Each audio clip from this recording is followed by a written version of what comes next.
Shalom teman-temanku semuanya, para petani yang ada di seluruh Republik Indonesia, khususnya para petani porang yang saat ini sedang ada yang bersantai ya, karena untuk tanaman porangnya sudah selesai untuk perawatan. Bahkan ada yang sudah mulai memanen katak, dan ada juga sekarang yang sedang galau ya mengurusi gulma ya teman-teman. Dan topik kita hari ini adalah tentang gulma teman-teman. Dan ini di beberapa video saya masih sering teman-teman membahas masalah gulma, karena memang gulma inilah yang menjadi kendala utama teman-teman di dalam berbudidaya porang, khususnya bagi kita yang menanam dalam lahan yang cukup luas ya teman-teman ya. Ya misalnya di atas 2 hektar gitu. Dan itu walaupun kita sudah menggunakan karyawan ya teman-teman ya, ada tim untuk membantu kita ya. Sepertinya memang agak sulit teman-teman untuk menangani gulma teman-teman. Itu menurut saya, karena saya membagikan menurut apa yang saya alami. Dan inilah teman-teman tanaman porang kita yang sudah selesai kita lakukan pembersihan gulma ya teman-teman. Kalau untuk ini ya teman-teman ya, sudah pembersihan gulma setelah dari tanam itu sudah yang kedua teman-teman.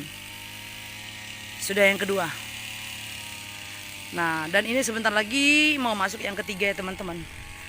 Nah, padahal ini baru 2 bulan ya teman-teman ya. Ini baru 2 bulan setelah tanam. Nah, inilah teman-teman yang menjadi keuntungan yang saya rasakan ya di saat saya kemarin itu menghadapi masalah semaknya gulma di sekitar tanaman porang saya teman-teman. Dan inilah yang menjadi keuntungan bagi saya. Saya dapat belajar teman-teman. Saya jadi belajar tidak lagi ada pembiaran untuk masalah gulma. Jadi tidak sepele gitu. Jadi aku tidak berpikir lagi teman-teman, wah masih pendek-pendek, tidak. Jadi sekarang itu mulai dari pendek aja. Sekitar segini-segini nih teman-teman nih. Contoh. Ini langsung kita tangani teman-teman. Karena akan masih lebih mudah teman-teman ya untuk menanganinya ya. Nah, seperti ini. Karena kalau kita biarkan sampai besar teman-teman, dia akan merusak pengakaran dari tanaman porang kita. Apalagi untuk tanaman rumput di sini seperti ini teman-teman. Nah ini, dan ini ada sekitar di lobangan mulsa teman-teman. Nah, jadi untuk dari induknya ya teman-teman ya, induknya itu ya kayak ada yang di parit atau misalnya kayak di pasar-pasar seperti ini ya. Kalau saya menyebut ini namanya pasar mati. Pasar mati itu yang tidak di ini ya, jalan mati lah, yang tidak difungsikan, yang hanya ada pohon-pohon pisang seperti ini. Nah, jadi rumput induknya itu ada di sini teman-teman.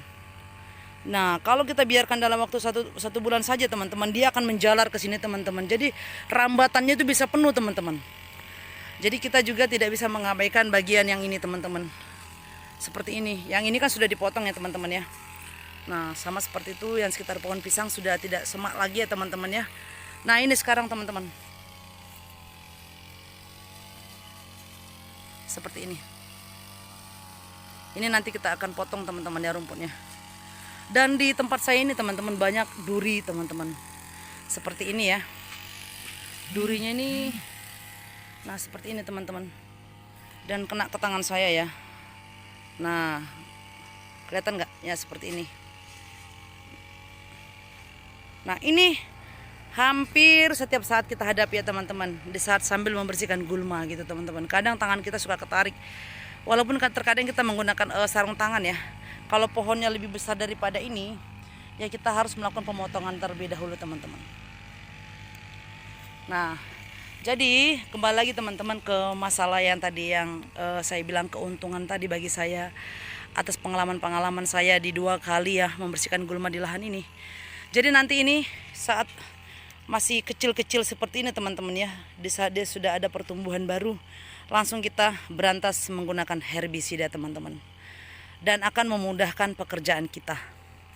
Nah, jadi ini teman-teman juga, saya juga membagikan teman-teman atas apa yang saya alami.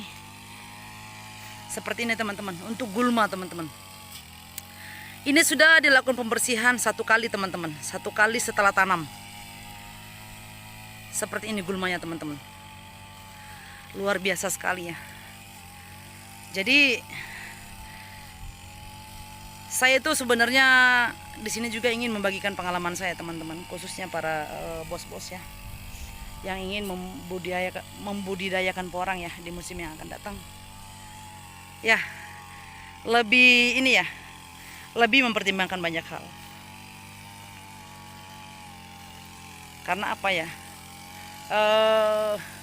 Dari pengalaman-pengalaman banyak orang itu kita jadikan guru ya. Karena mereka membagikan pengalaman itu untuk ya memberitahukan atas apa yang dia alami supaya kita dapat berkaca, dapat menggambar ya, untuk menghindari hal-hal yang merugikan. Jadi enaknya kita dengan menonton channel-channel YouTube daripada senior-senior atau pada para rekan-rekan kita yang lain yang menanam porang, kita itu lebih meminimkan kerugian kita. Apalagi untuk ya petani porang pemula yang baru mau menanam porang di musim yang akan datang. Di sinilah tempat kita belajar ya, tempatnya untuk belajar, digali dari keseluruhan gitu, jadi diambil poin-poin yang bagus-bagusnya gitu. Jadi sangat beruntung gitu ya. Kenapa? Jadi dari pengalaman-pengalaman orang-orang yang sudah menanam porang, kita bisa melihat gitu, dan kita bisa belajar untuk lebih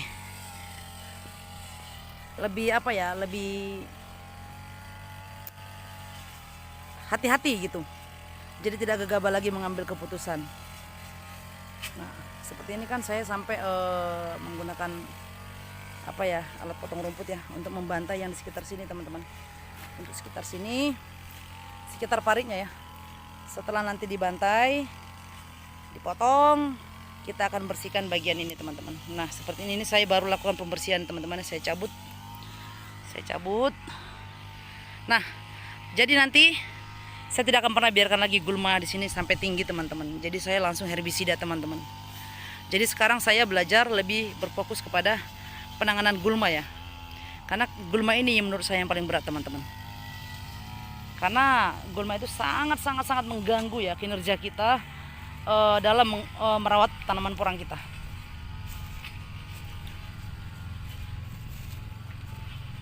Jadi saya sudah coba melakukan penyemprotan herbisida ya teman-teman ya. Tapi di saat rumputnya tumbuh teman-teman, tanpa kita sadari terkadang kita mengenai pohon porang ya teman-teman. Karena mungkin di bawah angin, walaupun kita sudah pakai alat bantu ya. Kita pakai alat bantu kayak sejenis corong gitu ya untuk pelindung ya. Supaya posisi mata dari alat semprot tadi, spray tadi, dia ada posisi di bawah, tidak menyebar kemana-mana.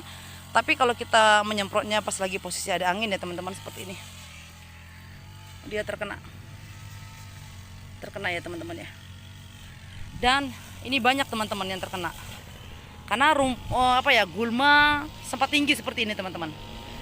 Jadi kita walaupun kita lakukan injakan ya, contohnya seperti ini kaki saya nih posisi, kita injak dari sini ke sini, kita semprot bagian pangkalnya, dan begitu juga sebaliknya kita injak dari sini ke sini, dan itu juga kita masih sering kecolongan.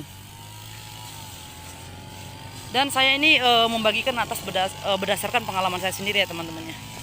Jadi kalau bisa kita hindari nih teman-teman ya, tanaman porang kita sampai gulmanya sebesar ini. Dan ini juga saya jadikan pelajaran ya teman-teman ya. Di saat kita membudidayakan porang, pada saat itu saya tidak pernah teman-teman memikirkan masalah gulma ini teman-teman. Saya jujur saja, yang namanya terlalu berambisi ya teman-teman ya, berambisi untuk mengejar hasil ya teman-teman. Karena memang basicnya saya juga usaha ya. Jadi saya selalu berusaha mencari hasil yang lumayan ya teman-teman ya dari setiap usaha yang saya bangun. Dan di sini saya terjun ke tanaman porang ya. Dan yang saya berfokus pada saat itu adalah angka teman-teman. Nanam sekian pohon kita dapat sekian. Dan saya menghitung modal ya.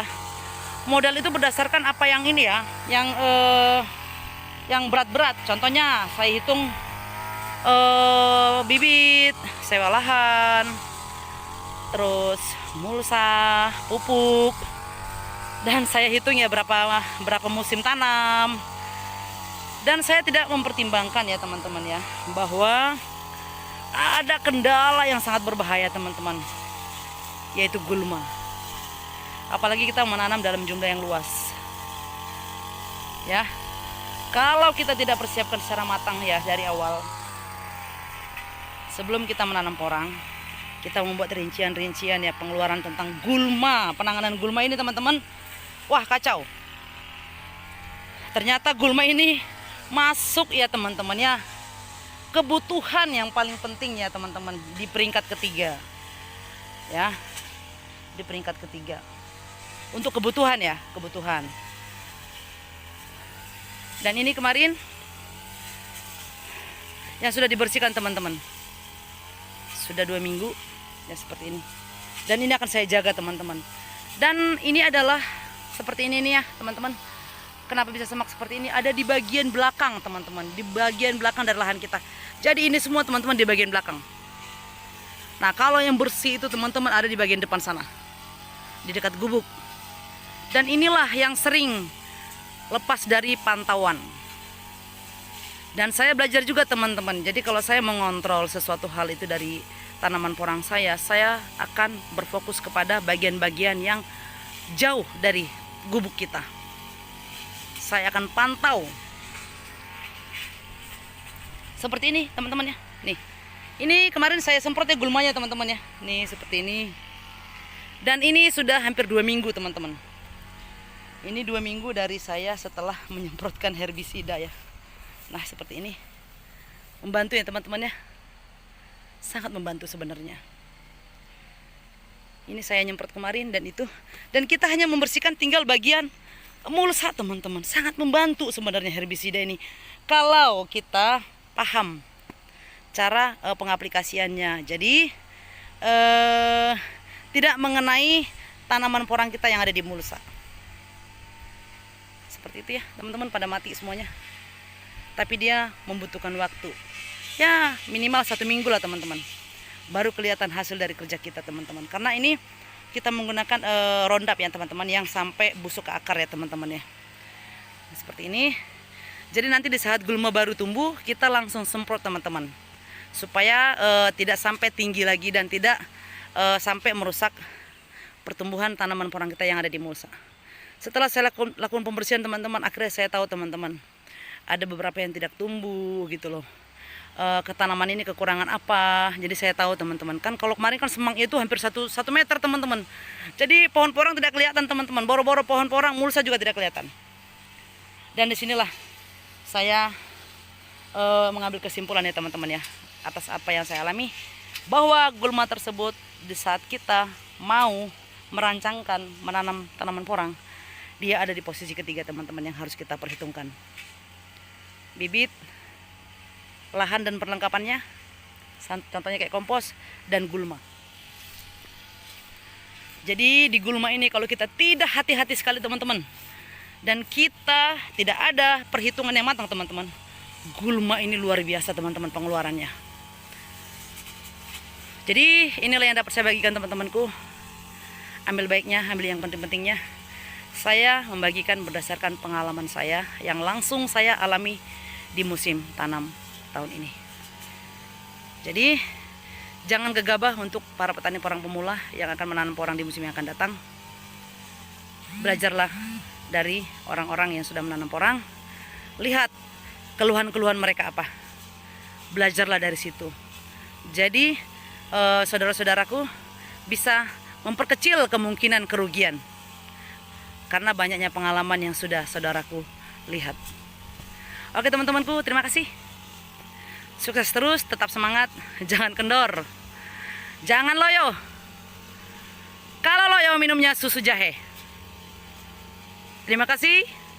Tuhan Yesus memberkati. Shalom.